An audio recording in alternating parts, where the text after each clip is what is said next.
Actually, not a fast start, but eventually you guys got things going. Yeah, that was a very interesting first half.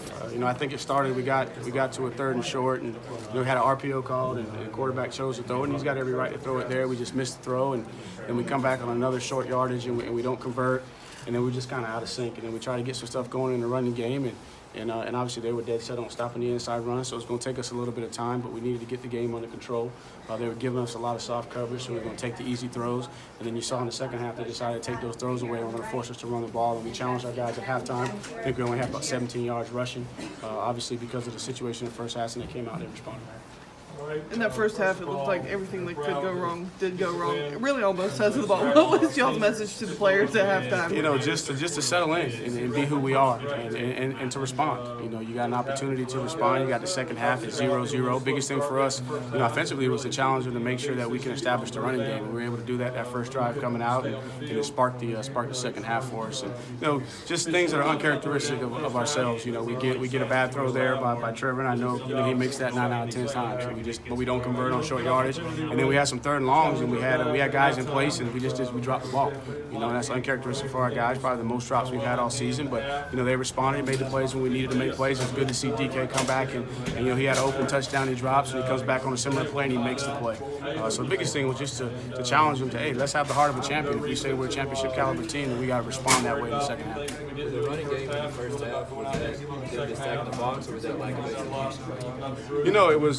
if you go and you watch their structure, they have a lot of 7-man boxes, and so they were dead set on getting those safeties down there, and they were playing some soft coverage, and you see they were rotating their safeties and trying to have an extra fitter. And so the biggest thing there was we really didn't get into a rhythm, running the ball because obviously we weren't having the success, we weren't staying ahead of the chains, and so we had to throw the ball, and they were jumping back in cover 2, doing a lot of line twists, that's really going to stop your run game.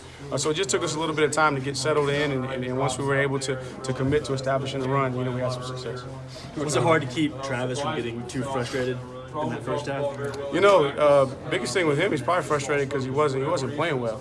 He had a couple of carries, and again, the way it was going in the first half dictated that. But there were a couple of plays that he missed too, and obviously as a coach, you know that, and so he was a little bit frustrated. And he's a young player, and he knows how talented he is and how much impact he can have.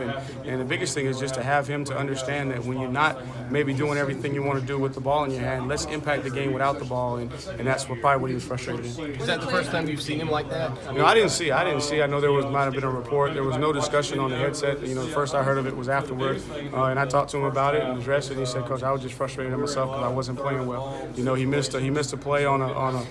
We were trying to run a draw to him. He used the wrong footwork, and we didn't get it going. And then obviously there were some other ones where he could have been a little bit more patient and found some things. But the biggest thing for him is he wants the team to win. He's a very, very unselfish guy, and he knows he can impact the game. And he wasn't having success. But positive thing is he came out at the half and he found his rhythm, and he really, really sparked us. Coach, on a cold night like this, you have to be pretty pleased with no turnovers. Yeah, pleased with no turnovers, pleased with no sacks. And when you go look at the stat sheet, it's obviously a lot better than what it felt like, especially because of the way we started in the second half. But to go through this game and not give up any sacks, no turnovers, find a way to rush the ball for over 200 yards, pass the ball for 250 yards on a night like this, senior day, a lot of emotion and a lot of things going on. I thought the guys really, really settled in and found a way to take over in the second half. Without having to look at the film, how do you think the offensive line played? When you're talking about no sacks and then you have 200 yards, literally we had 215 total yards and we had 17 at the half. So you go for 200 yards rushing in the second half. I thought they played well. They gave us a chance. And it's easy to say when the running game's not there in the first half, the first people you blame is the offensive line. But I know there were some there where Travis, if he's a little bit more patient and he bounced it, and then there were a couple of times where they forced us back to the safety. They got one more hat than what we had. And so it's a little bit of cat and mouse. And so overall, I'm going to say those guys gave us a chance. I mean, no sacks, no turnovers, throw the ball for 250, rush the ball for 200 yards. They had a good day. What caused Trevor Lawrence to kind of settle in more in the second half? Was it just nerves, or was it something said to him, or was it just time? That's just Trevor. I mean, he's his biggest critic.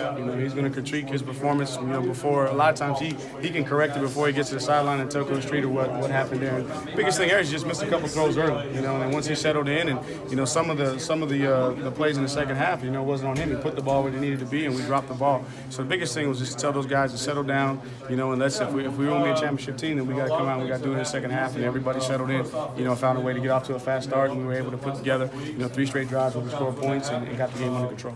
Pretty tough run by Adam Choice there on the 4th down conversion. No hesitation at all there going for the first down. Oh no, you know, coach will let us know on occasion when we have 2 downs to get it. And, you know, certain field positions we're gonna have 2 downs, and obviously we knew that was the situation, and so we already knew what we were gonna go to on 4th and 1 if we didn't convert the 3rd down. Wide receivers, I think, you know, obviously everybody talks about how good they are, you know, catching, running, things like that, but how impressed have you been with how well they've been able to block for your run game? Well, that's the reason why we're having so many explosive plays. You know, in order for us to be able to get backs to the 3rd level, they got to be doing their job blocking on the perimeter. And for us to be able to run the ball outside, you know, they got to block the perimeter. So really pleased with the progress that those guys have made.